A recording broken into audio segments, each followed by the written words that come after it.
I am excited to introduce our next guest, Jimmy Song. Jimmy, how goes it, my friend? It goes well. It goes well. Thanks for having me back. It's been a little while.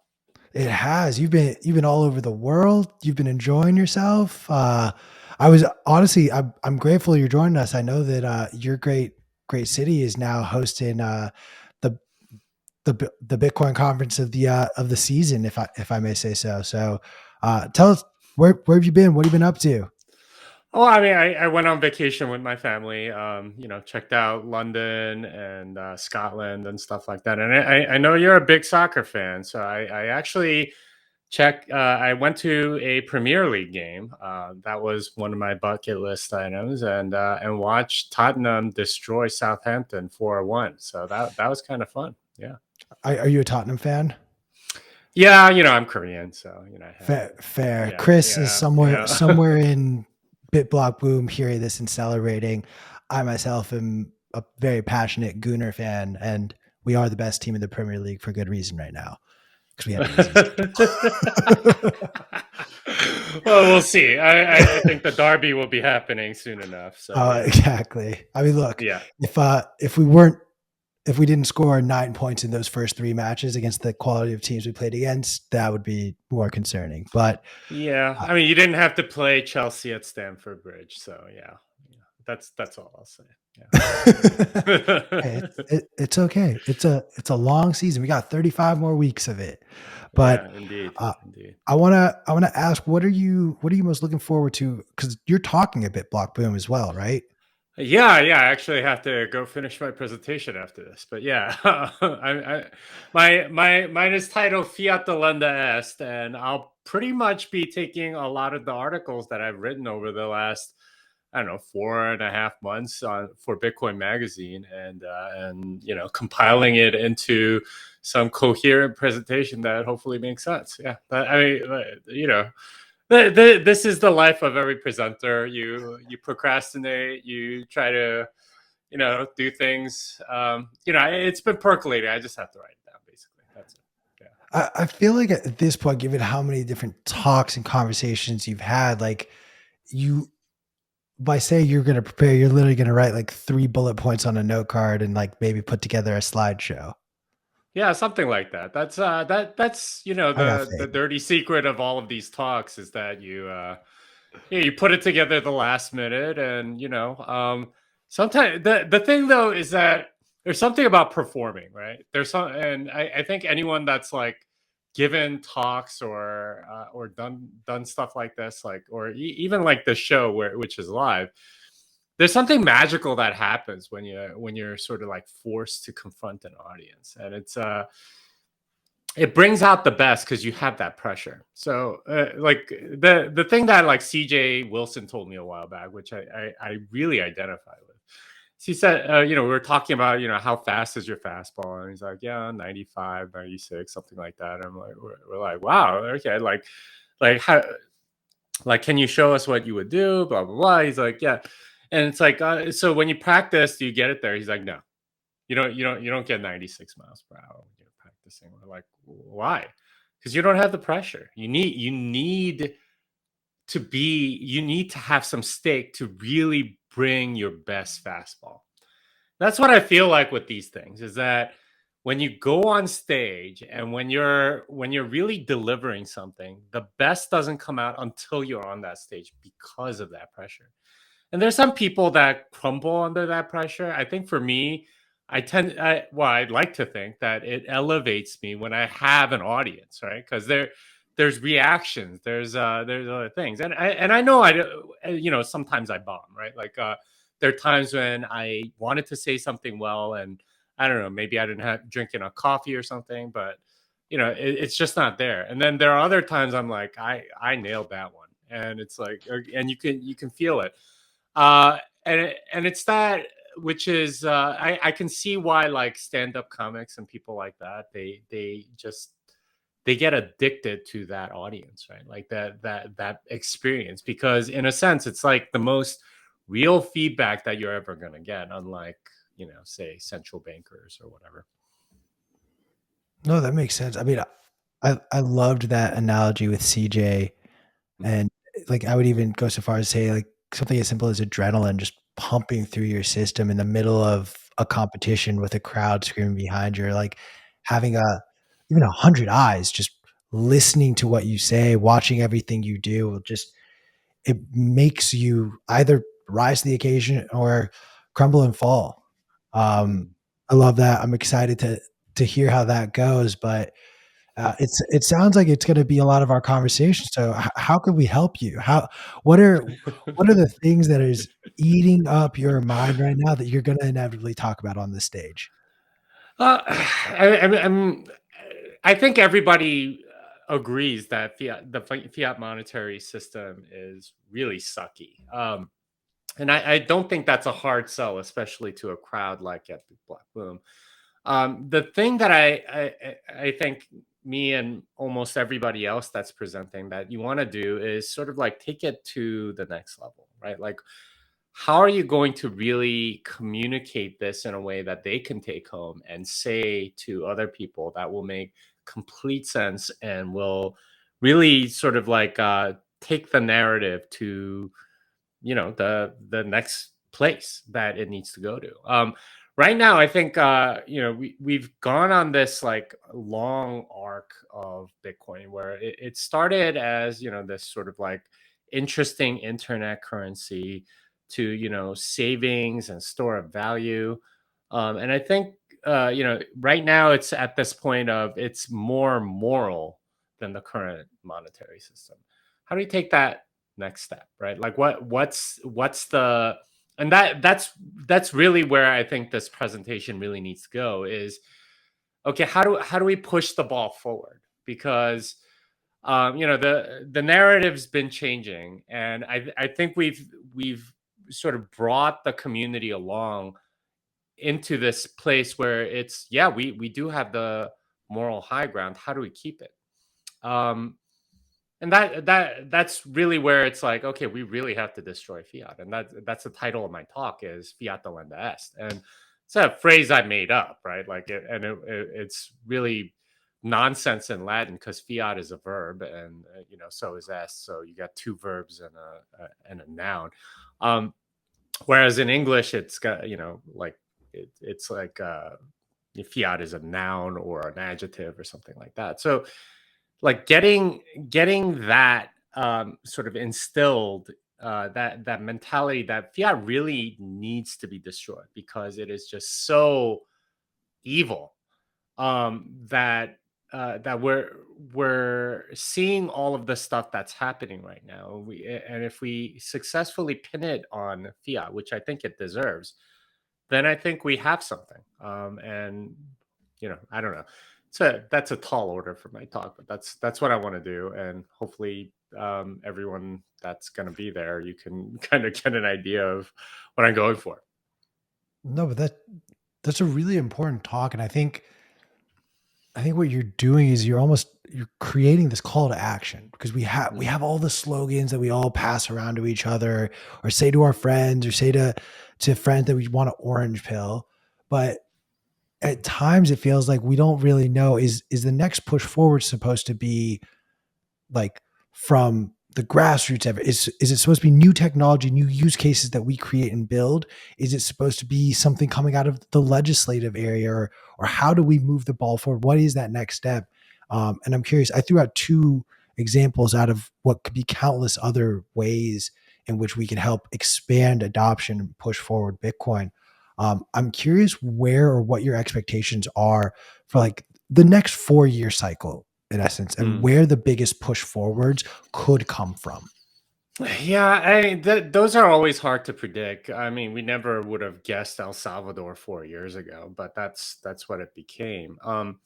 And that's or Michael Saylor or anything like that. The thing is, the people that adopted are the people you least expect, and they kind of come out of left field.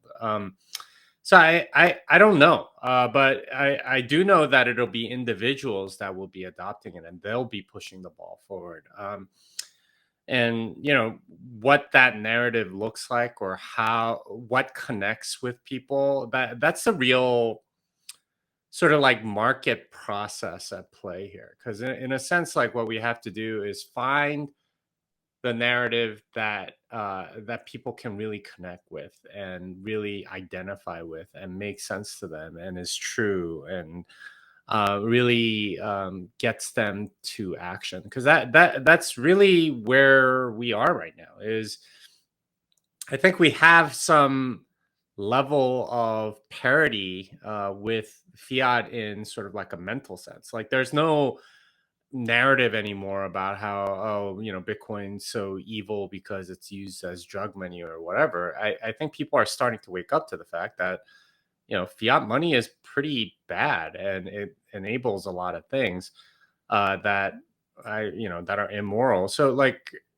starting to flip that moral high ground, it's now about you know kind of undermining the fiat system and getting to the point where we can really win, right? Like we're starting to win, I think, and we have to sort of take advantage of it and start fighting not on our own ground where people are attacking us, and most of those have been repelled easily. We have to start taking more ground outside, and I don't know what that exactly looks like. No, that's more than fair. I know I'm trying to get better about not asking so many speculative questions. Although if I ever meet someone who has all the right answers to my speculative questions, I'm going to take them to Vegas with me because I got some money I'm going to put to park there. Yeah. Uh, Jimmy, I want to have this conversation with you. We've done it once before a little bit, but given the recent news and the announcement of the federal student loan program and Biden's plans, I want to unpack it a little bit with you. Mm. And I'm going to preface it by admitting wholeheartedly, I had about $21,000 total left. 19,000 of that was federal. I was a Pell Grant recipient, and because of this, I will now no longer have student loan debt. Like the last $1,000, I'm going to just pay off this month or Mhm. next month when I feel like it. Um, I recognize at its core, all this is a stimulus check or even a bailout akin to what Bank of America got back in 2008 or akin to GM following them, or even the airlines like American Airlines 2 years ago. To me, it reads no different at its core. Um, I do, however, feel my bias is leading me towards this absolutely, that this is at least a better construct, that if you're going to give money out rather than giving it to these corporations that were mismanaged and rather allow the market to dictate they fucked up, you have these student loans that in certain situations where it's far too much, students can't even declare bankruptcy on them. Like the loans themselves weren't designed well enough to allow for the market to correct itself. I don't think this is a solution. This isn't even a band-aid, in my opinion. The root issue is not solved. I agree with all of those points. I'm just curious, in your opinion, where where do we go from here? We have reports that the Federal Reserve is already putting out that the debt limit is now ballooned drastically as a result of this. We're going to decrease the amount of tax revenue and interest payment revenue that the government was expected. We've essentially slashed an asset off of our balance sheet. Um, I'm just kind of curious, like what you think of how this situation will play out economically. I mean, it's kind of like you said. It's no different than a fiscal stimulus. It's no different than the $600 stimmy checks we got. It's just targeted at different people, and quite frankly, at people that made poor economic decisions in attending college. A lot of the people that have these student loans, they didn't even finish, right? Like those are not necessarily people you're gonna want to bail out. They made pretty bad decisions, but I mean that's his way of buying votes. I have lots of qualms from sort of like a constitutional standpoint. How is it that the president can do this unilaterally without Congress? And how is it that he's able to forgive loans that he didn't make? Right? Like if like forgiveness, or at least that word implies that you're the offended party or you're the one that um that did the loaning. He's not. He wasn't even in office or whatever, and it wasn't done by him. It was a federal student loan program that was issued by banks. So like there are all sorts of weird things around this, but it really isn't anything more than a stimulus. It's just printing more money, and removing it from the balance sheet of individuals who have student loan debt and putting it on the federal um, balance sheet. But it's essentially going to expand the money supply, because now they don't have those loans anymore. They're no longer on those books. They're just on other books. So yeah, I mean it's not really forgiveness per se. Yeah, it's really no different than any other government spending to me, especially the kind that's deficit spending, which this inevitably will be.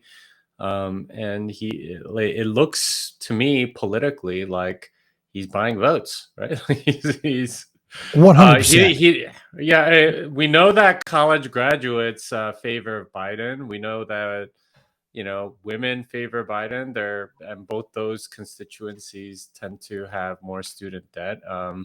Not in least part because more women go to college and graduate from college now. So and they're less likely to take the higher paying jobs out of college. So I mean, like this is straight vote buying to me, and I don't know. It's call me cynical, but I mean, this is kind of what my last article was about. Fiat politics suck, and this is part of the consequences of that. If you're not part of this group, then you're getting screwed. And it's not going to be obvious, but you're going to be paying more money somewhere at the grocery store, and if you paid back your loans, you're even more screwed because you could have had free money, but you don't qualify now. So I mean, this is I don't make too big of a deal out of it because it's kind of what I've come to expect. Yeah, so yeah, I guess I'm kind of cynical. No, like, look, you are more than entitled to your opinion, and I know my biases lead me to have my opinion, and like Mm. my incentive is literally to. And I want to ask you this question because, like, I hated the bailouts of the banks, I hated the bailouts of the car companies, I've hated every single corporate bailout. In this instance, where I now get bailed out, I'm okay with it because it's me. Is there this? Is there a growing issue of, if you recognize the system is flawed but can benefit from the system, should you use the system to your advantage, or should you remove yourself entirely from the system? Yeah, I mean, I think morally the better thing to do is to remove yourself from the system. And I take great inspiration with Ron Paul. And as you know, he was a many term congressman. Dr. No is what they called him because he would vote no on all kinds of spending and stuff like that. But he's also a medical doctor. And one of the things that he did, which gives me so much respect for him, is that in his practice, he refused to take Medicare um, and Medicaid or any federal health program. He just refused. He's like, I'm not going to be a part of this. I mean, I think he knew the economic results would mean that like there would be it would lead to a lot more people getting treated on Medicare and a lot more doctors that do that sort of thing. But he didn't want any part of it. So and, any new doctor that would come into his practice, he would just say, okay, well, here are the rules. We're not taking any Medicare. We're not taking any Medicaid. If you want to work for me, then that's how we're gonna take private health insurance, but that's about it. And that's what he did. And that's I think what a person of integrity would do. And like I get it. You got this student loan and it's being forgiven, and I don't think you even have to apply for it, right? Like, it's just going to be canceled or something like that. You don't have To to be do honest, I don't anything. know. Yeah, I and I'm I mean, just kind of like the stimulus checks that I received, right? Like, it just sort of comes in the mail. It's like, what? It's already deposited into my bank account. Um, it's part of the system. I'm not going to tell you what to do or what not to do. Just don't like go around promoting like forgiveness for student loans. I think you'll be okay. But you know, I would like to think that more of us want to be like Ron Paul and sort of stand on principle. But that said, like, how do you even give that money back or say, okay, I'm gonna pay off this loan or whatever? I don't know if you can. And it's all kind of a corrupt game already. So it's like I can see the argument for, well, like, if I'm gonna let's not give everybody else an advantage and penalize myself. I get that. But yeah, this is the ridiculousness of fiat politics, is that it makes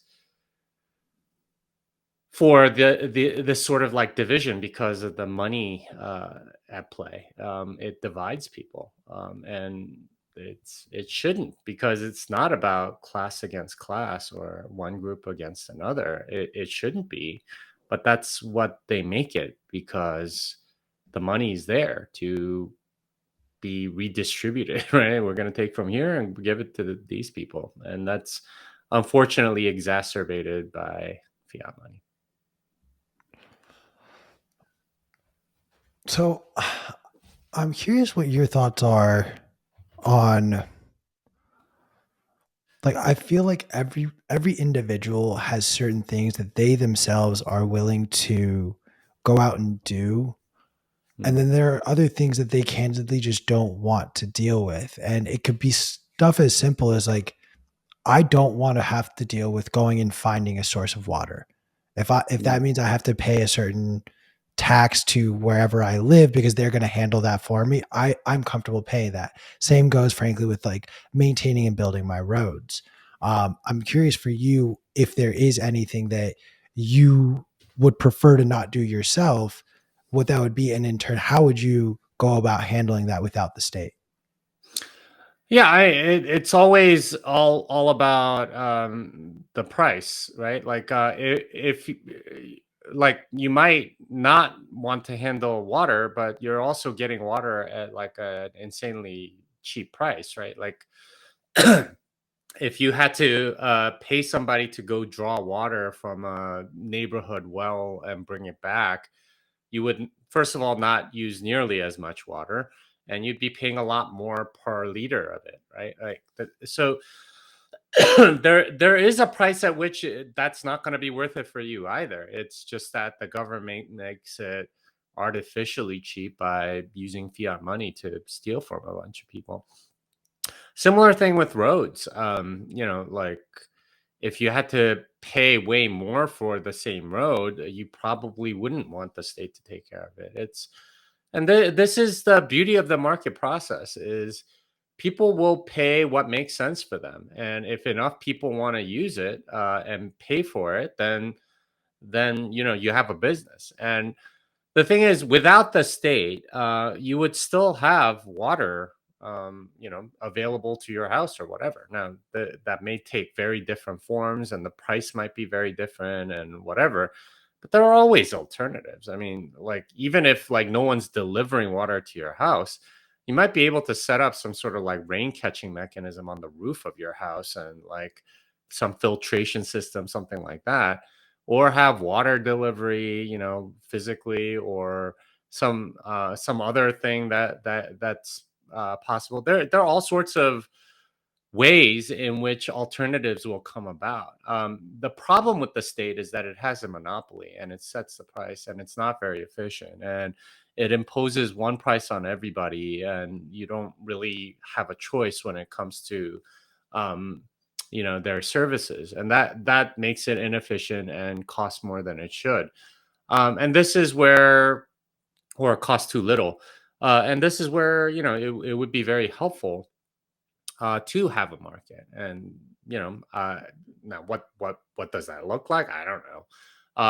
That's up to all the entrepreneurs that see the opportunity to take advantage of.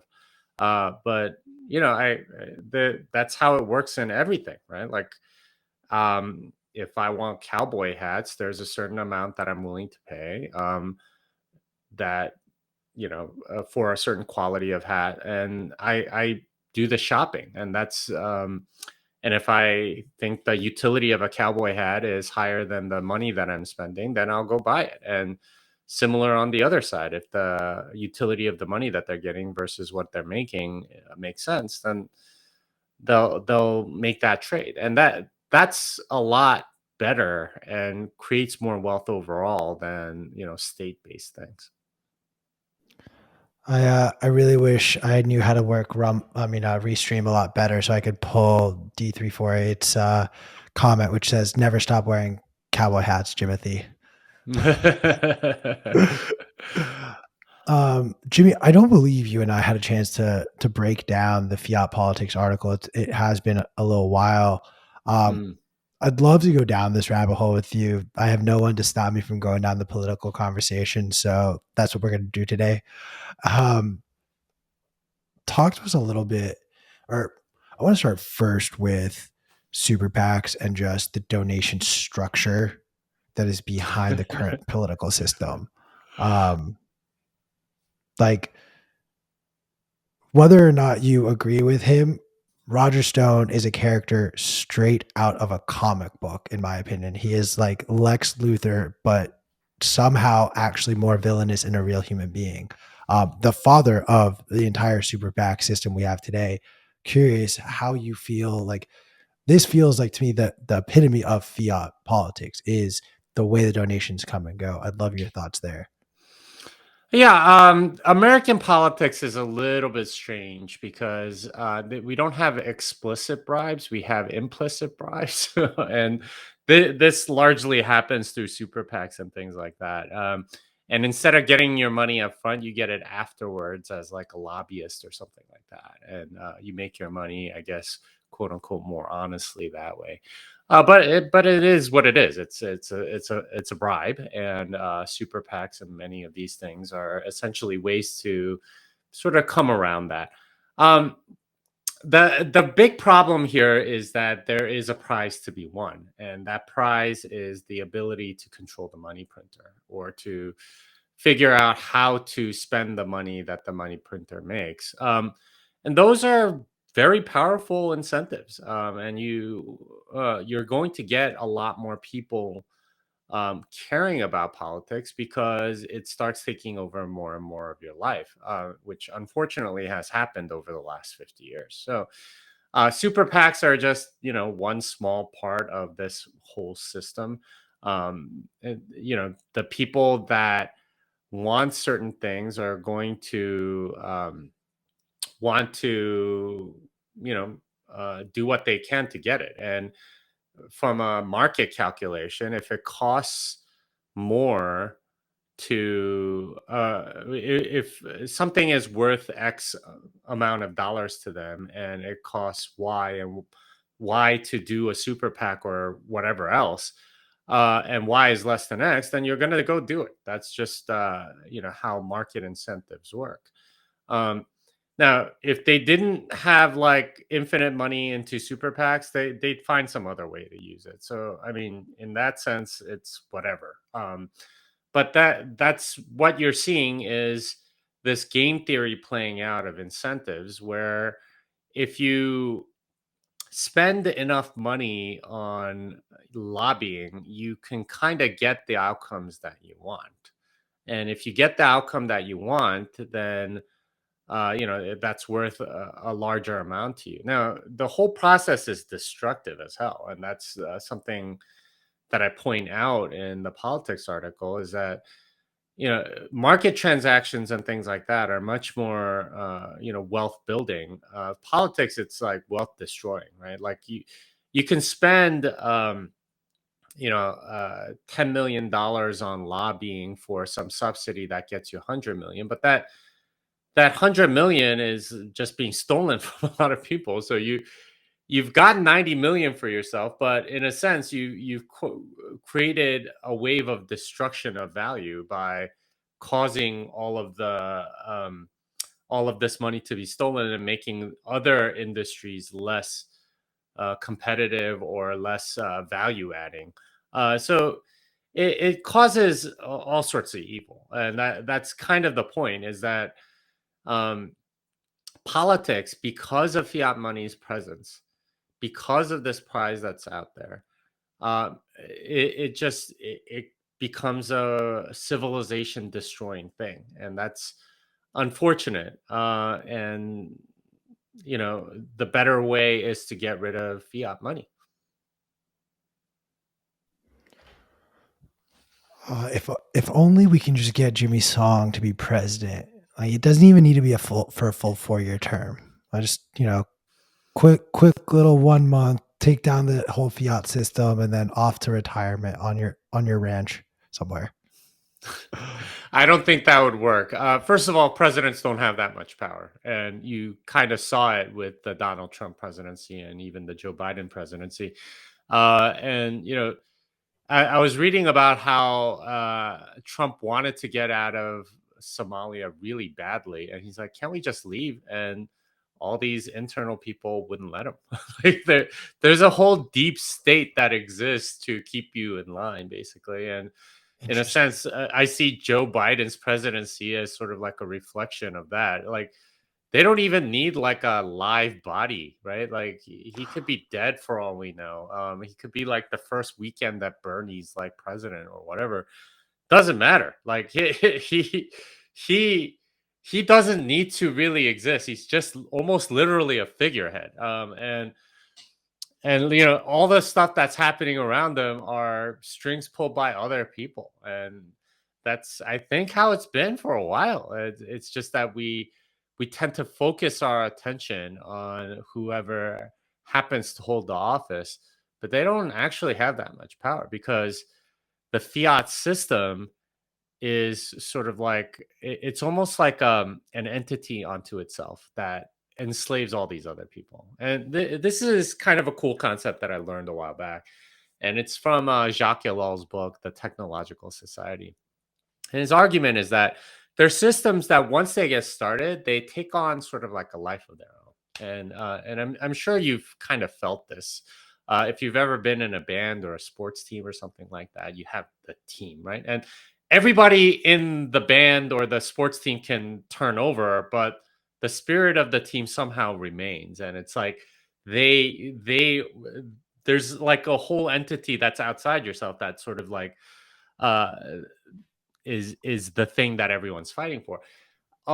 Almost everything is kind of like that. There's a momentum to government or the deep state or whatever you want to call it, that has control, or that almost like functions on its own. It almost has a mind of its own other than any of its members. And we tend to think that they're under our control, but it's actually the other way around. We're under their control. There's a purpose to this larger organization that we submit to.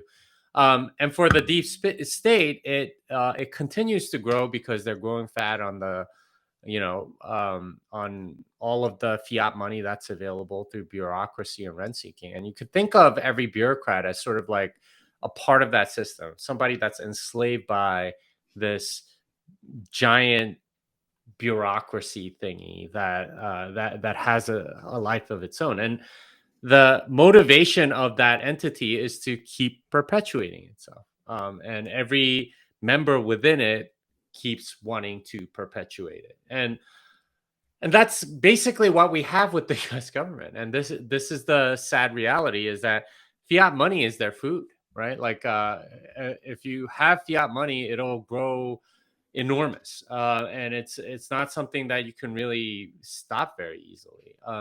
Even cutting back a little bit, going back to the budget of even 10 years ago is like almost an impossibility in Congress for that reason. There's a momentum to this thing, and it only really goes in one direction. The only way to really kill it is to starve the beast. And unfortunately, this whole political system is sort of like an outgrowth of that. These are the games that you have to play with this beast, and the beast is stronger than ever and continues to, feast on our the value that we've created, and it's eating civilization right along with it. Uh, it's an interesting period of society to live in because it's as though all of these things that have existed for decades, if not centuries, are finally coming to light, and it's like the end of this cycle. Um, it's exciting. We do this work not for ourselves, but for future generations. Uh, I want to I want to keep going down this sort of rabbit hole of the incentives in politics, um, and how Bitcoin can help shift those incentives. My personal thing is the accountability of money, where if everything was operated on a Bitcoin standard, the accountability would drastically increase overnight. Um, that's just one facet of this. I'm curious your thoughts and where Bitcoin fits into this. Well, Bitcoin makes for honest trade, and this is the big thing about politics. It's not an honest trade because I think there's a quote about like, if you're using your own money for your own benefit, you're going to be very careful and figure out the trade offs between how much it costs and what value you're getting, and make sure that those are in alignment. If you're using else's money for your own benefit, you're going to spend however much because essentially it's somebody else's money. If you're using your own money for somebody else's benefit, then you're going to be as cheap as possible. If but if you're using somebody else's money for somebody else's benefit, then you have no motivation whatsoever. And that's unfortunately the position that we put every government bureaucrat. You're taking somebody else's money for the benefit of other people. So you're not getting any benefit, or it's not costing you in any way. So all economic calculation is removed from your decision making. In which case, what are you going to care about? Well, you're going to care about all sorts of other things. Like for a lot of bureaucrats, it is getting up the status ladder, right? Or having more influence, or getting better press or something like that. And those are the things that drive them. And if you've ever worked with a nonprofit or people that work in government or anything like that, this frustration is seriously real because, at least in places like India or whatever, you just pay a bribe and it's fine. At least you know what their motivation is. Like working with a bureaucracy where you don't know their motivation is extremely frustrating. You can't get anything done because you have no idea what they want. Um, Unfortunately, that's a situation a lot of these things, these government things are in. And it makes for a very frustrating time. And this is why people can't get any things done because, with money, the motivations are much easier to fathom and incentives are easier to fathom. And, you know, you, you make up for deficiencies with more money, or you make up for the deficiency of money with other things. That's how things work, and it's a lot easier to reason about and to plan about around. In a government, uh, situation with like no motivations about costs or benefits, it becomes very political. And that's essentially what my article is talking about. And you study any socialist country or anything like that, and this is a much bigger problem in those places than it is in the U.S. And you can clearly see it. It's like, okay, well, how do we figure out how much of this to get or how much of that to get or whatever? And people have no problem like spending enormous amounts of resources because it's not their money; it's just somebody else's. There's no self-regulation whatsoever. I was reading about how in Soviet Russia there would be all the way everything was organized was that there would be a particular ministry that would need to do a particular thing. But they largely centralized the production of certain things. And if you ask for another ministry for, I don't know, a ton of steel or something like that, um, it would take forever, and you wouldn't get it in on time, and then your whatever you're trying to produce would be in jeopardy. So what would happen is that that ministry would start making their own steel just so they can meet their own quotas, right? And this is like duplication of effort and all this other stuff that socialism and communism was supposed to take away. In addition, even though the steel mill might be right next door, right? They wouldn't be able to procure it because it has to go through this bureaucracy. So if there was steel that was more readily available to that ministry, like all the way across the country, they would just ship it. So all these like train lines would be clogged up with like stuff going back and forth, which would be enormously inefficient. Now, in a capitalist system, this all gets solved with prices, right? Because steel from 3,000 miles away is going to be more costly than steel from next door. And you would be able to figure out, okay, well, like, let's make sure that you make a profit and I make a profit. So, we'll do this or whatever. And this is a cost benefit analysis that every person in a capitalist system engages in. But instead, with government, with bureaucracy, with fiat system, with politics, there is almost none of that. In fact, the only cost benefit analysis that tends to happen is in how much more power can I get? How do I get what I want? And it's opaque, not obvious at all.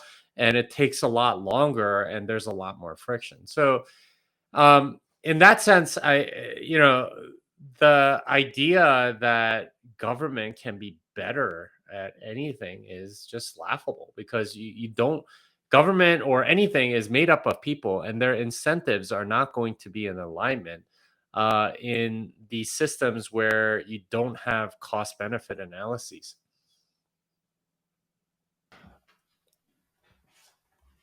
I wonder though, like, and I'm not. I would much rather see the state be done with, and I think we have overcorrected, and the next course correct is smaller groups and civilizations. I'm curious though if for some classes of people or for certain individuals who value certain things, having a government have far too much control over their day-to-day lives may be what they require and just need to operate.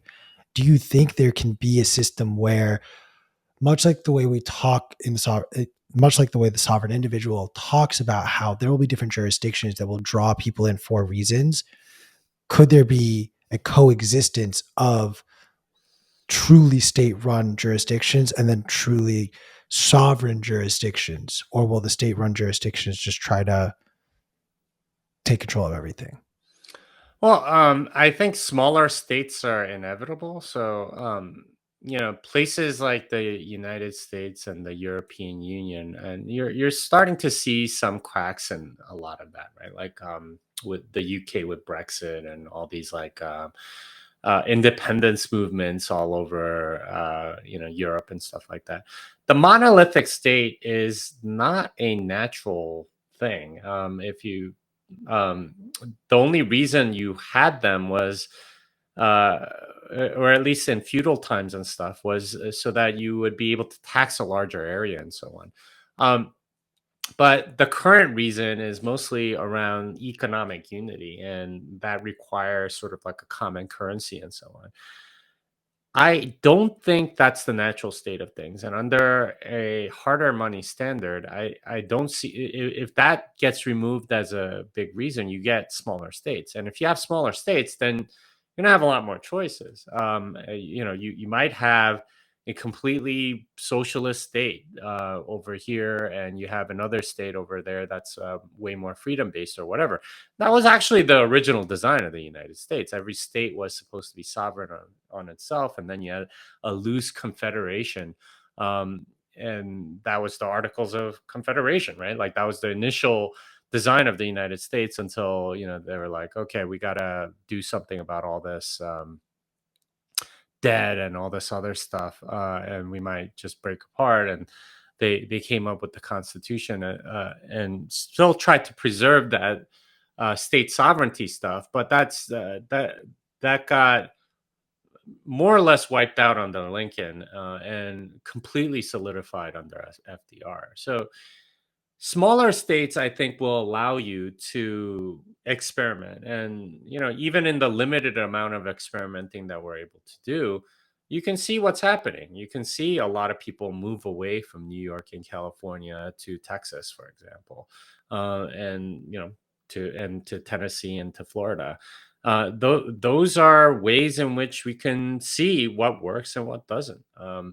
And eventually, economic value will also flow out of those places. And this is with like enormous advantages that California has. They're still losing people. That tells you how bad their policy actually must be. So all that is to say that like I just want a market of this stuff instead of one imposed on me. And that's, I think, what most people want too. And if you have different beliefs, yeah, go try something else. Instead of having one rule for everybody, like try different rules. Yeah, I think that's a good thing. I want to bring up a story, and I don't know how familiar you are with this, but I want to play devil's advocate on the idea of states picking where resources go. While I wholeheartedly do not agree with it, I do think there are instances that have proven historically that a state can actually execute resources in the right way and in turn create opportunity as an end result. Specifically, I wanted to bring up South Korea's plans to build steel mills that they started back in 1965. And this was I don't know how familiar you are with the story, but the short version is they wanted to build these steel mills and nobody wanted to give them financing, and they continued to offer benefits to different foreign companies, foreign nationals, to just like come here, we will give you the land, we will give you tax breaks, whatever you need to build this infrastructure here in our country. No country would bite. And eventually the Pohang Iron and Steel Company was set up in 1968 by the state, and it transformed to the point that by the mid 80s, it was considered one of the most cost efficient producers of low grade steel in the world. By the 90s, it was one of the world's leading steel companies. And then it was privatized in 2001, not for poor performance, but for political reasons. And today, this book is from 2010. Today is the fourth largest steel producer in the world by quantity of output. When I know that it's really easy to discount stories like this as like they got it right once, and look at the thousands of other times they've gotten it right. Um, but do we sometimes owe it to nations when they are trying to develop and they see opportunities like this to take those chances? And I want to bring it back to Bitcoin like this. We hear a lot of these attacks against Bukele from human rights advocates. There are similar attacks to what the leaders of the prime minister of Singapore saw during his sort of growth in that country. And that country had a very quote unquote authoritarian leader, but that authoritarian leader led them to be what now is considered the Western hub of Asia, and a very large technological hub and access point for the West into Asia. And Bukele has said as much. He's modeling El Salvador off of Singapore and wants to turn El Salvador to that hub for Central and South America. But this is a state-run thing. Like this is Bukele doing it as the state. So I'm curious your thoughts in that aspect, where there are examples where the state has done it right. There are examples where the state has gotten it wrong. Do we trust outside now of fiat politics, outside of American politics at least? How do we justify some of these actions? I don't. I think that's still evil. I don't care that they created this giant steel industry or whatever. It's not that different than like a Fiat subsidized airline or something like that. I think it's taking resources from other people and pouring it into what you think might work or whatever. Now, did it create value? Absolutely. They are a very, very good steel manufacturer, but what the counterfactual is the thing that we don't know. What would have happened if they didn't do that? If they didn't have insane amounts of resources going into the steel industry? Would Korea be in an even better position if there was more entrepreneurship? If there was other industries that could have thrived? Would Hyundai be making the best cars in the world right now instead of, say Toyota or something like that? Would there be like uh, you know lots of other sort of innovations that could have come about if they didn't focus so much on steel? The problem isn't so much that this succeeded. I mean, success by whatever measure.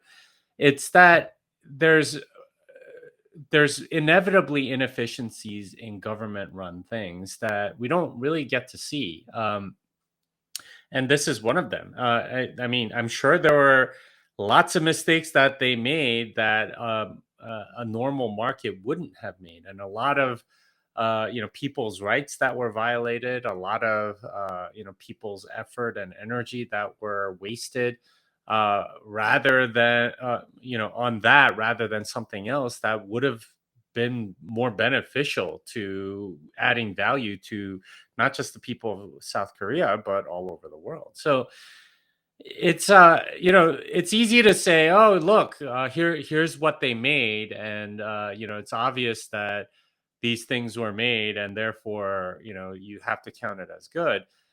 No, like you can say the same thing about the stimulus check. I got $600. I bought this, then this, that, and the other. But you don't know the counterfactual. You don't know what would have happened had you not done that, or had there been some other path. And we don't know that counterfactual, and it could have been even better. And in fact, I suspect it would have been a lot better. Um, it's a weird argument to make because it appeals to sort of like the people that see the outcomes and say, okay, well then this was clearly good because it did X, Y, or Z. You don't know if it could have done even more good had you not done it, and that's unfortunately the argument that's been going around since FDR. Pretty much, it's like, oh look, we built the Tennessee Valley Authority, and all these farmers, whatever. It's like, well, you actually study the economics, it's like looking at trends. The counterfactual looks like if FDR and Hoover hadn't intervened at all, it would have been way, way better. But nobody talks about that, or very few people talk about that because it's not a reality that we got to experience. It's like the argument of, well, the banks, if they had failed in 2008, like it would have been such a disaster. Like we don't know that. Mm-hmm. We could have gotten Mm-hmm. a whole new system of lending and financial institutions that could have been better. And I will safely tell you that if Bank of America and the airlines were allowed to fail 2 years ago, we would have a far better experience at the airlines, especially this year. I can safely say that with zero factual basis, just purely my intuition of a 20-year-old child in this world. Mm. Um, Jimmy, go ahead, please. Well, I don't know. Like the whole thing strikes me as like a lot of idle speculation, and talking heads on TV especially like to make these sorts of arguments. But this is why I want more states and more experimentation. And you can see what works when you do X versus Y. If you have, and like the data points that we do have, like any sort of like socialist stuff, it tends to not work out very well. Like um, you know, South Korea may have created a really nice steel industry, but You want to talk about all the Latin American and African countries that tried to start their own industry and completely bombed, and there was tons of embezzlement, bribery, like just all sorts of evil going on in a lot of those things. Nobody talks about those things. It's kind of a cherry picked example, and honestly, even that one I think it could have been better in a free market. So No, beware I of arguments like 100% that. cherry. Yeah. I 100% literally cherry picked it out of a book because I remembered that passage. But Mm. no, you're absolutely right. Like I will admit that for every one of those stories, you can find at least one, if not probably more, that just show you that the state made a decision that was in the worst interest or believed to be at this point in the worst interest of its citizens and its people. Um, Jimmy, we're coming up on time, and I want to give you the final word. Um, we talked about a lot here today. If there's anything in particular that we didn't get a chance to touch on. Well, wait, why don't we go over the top 10? Well, actually, I think I made it a top 12 over here in the altcoins. Oh yeah, the new altcoins coming to you soon. Okay, so I had a lot of fun writing that one. I'm gonna okay. There's one that I want to say for last, and I'm gonna message you something real quick in the chat. Hmm. Uh,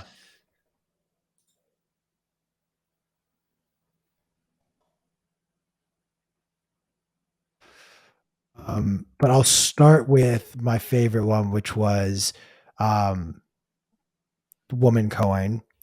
One of my so I read a fantastic script where it's called Woke Coin, Uh-huh.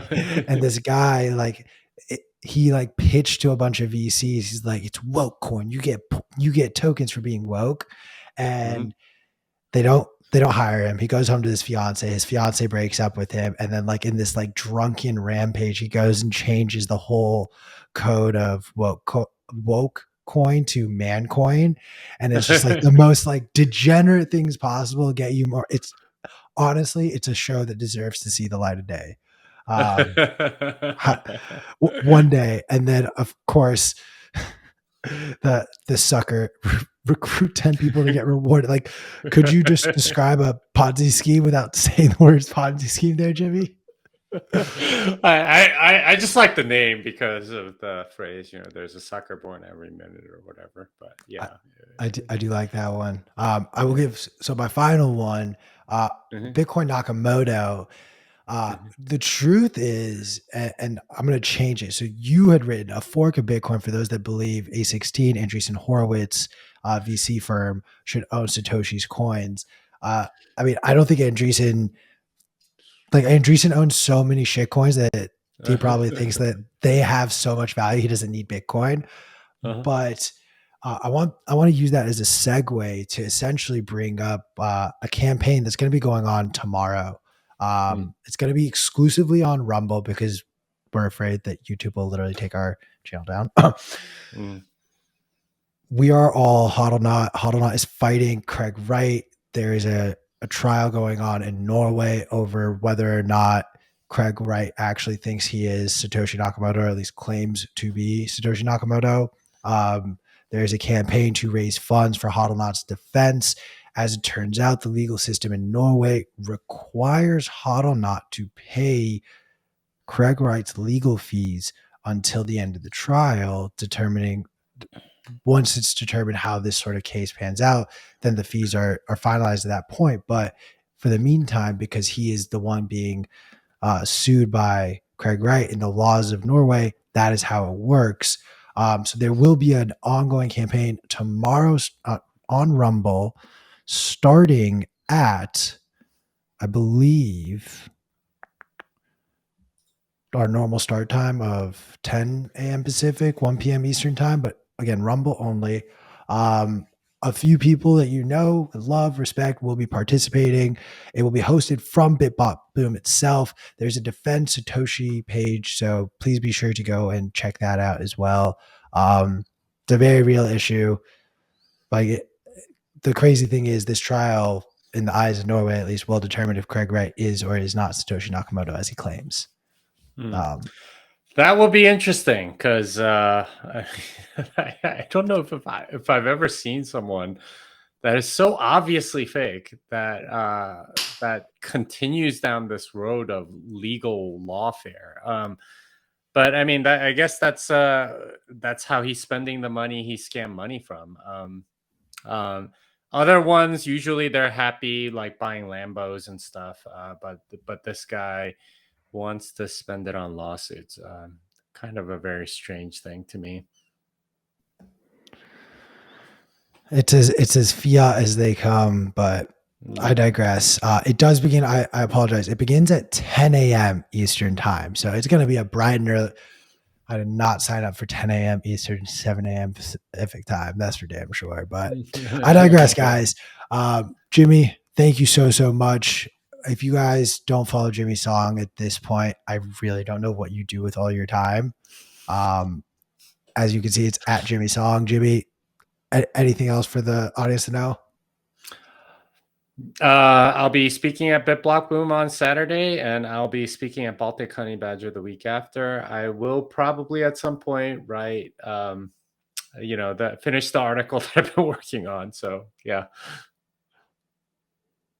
Looking forward to that one, Jimmy. And as always, thank you so much for your time.